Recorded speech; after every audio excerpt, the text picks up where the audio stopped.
رسول اللہ علیہ الصلوۃ والسلام ایک مرتبہ دراز گوش پر مدینہ شریف میں ایک جگہ تشریف لے گئے جو انصار کا علاقہ تھا۔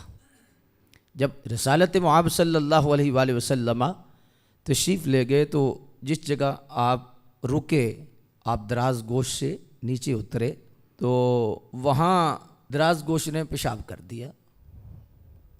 جب پیشاب کیا تو وہاں عبداللہ ابن ابی، جو ظاہری طور پر تو مسلمان ہو چکا تھا لیکن منافق تھا، وہ تھا، کوئی اور مسلمان بھی تھے، انصار تھے، تو اس نے اپنے ناک کے آگے ایسے ہاتھ رکھ لیا یا کپڑا رکھ لیا اور کہا بڑی بدبو ہے اس گدھے کی بڑی بدبو ہے۔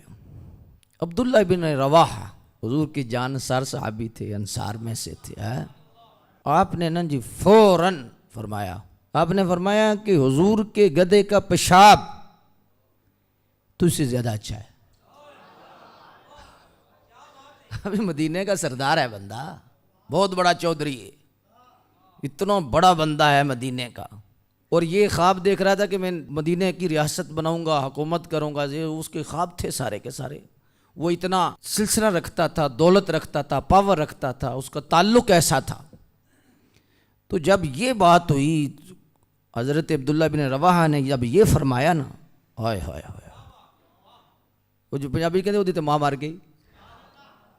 حضور تو تشریف لے گئے، دل پیچھے لڑائی شروع ہو گئی، یہ نے کہتا کیوں ہے، اس نے ایسے کیوں کیا ہے۔ تو ظاہری طور پر تو ظاہر ہے مسلمان تھا، وہ مسلمان بھی ظاہر ہے، ان کے رشتہ دار قریبی ساتھ اہل محلہ، تو لڑائی شروع ہو گئی۔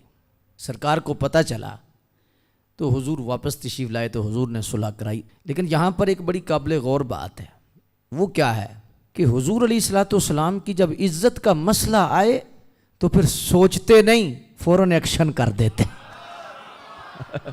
بات ایکشن کی نہیں، بات دیکھو حضور نے قائم رکھا۔ یہ نہیں فرمایا تم نے کیا یار کر دیا، اتنا بڑا بندہ تھا تو اس نے میری گستاخی تو کی نہیں، اس نے تو میرے دراز گوشت کی ہے۔ تو حدیث سے پتہ چلا کہ حضرت عبداللہ ابن رواحہ نے اتنا بھی گوارا نہیں کیا کہ سرکار کے گدھے کے بارے میں کوئی بندہ یہ کہے کہ اس کے پیشاب کی بدبو ہے، تو فوراً ایکشن کر کے فرمایا اس گدھے کے پیشاب میں خوشبو ہے، تیرے سے تو وہ بھی اعلیٰ ہے۔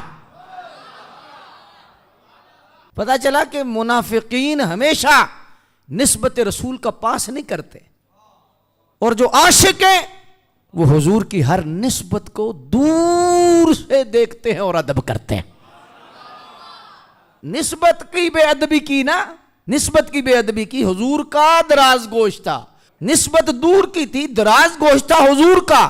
تو حضرت عبداللہ بن رواحہ نے اتنی غیرت کا مظاہرہ کیا کہ فوراً جواب دیا۔ تو اس سے پتہ چلا کہ جب حضور کی عزت پر حملہ ہو جائے تو پھر نعتیں پڑھنے سے کام نہیں چلے گا، دشمن کا منہ بند کرنے سے اور بدلہ لینے سے کام چلتا ہے۔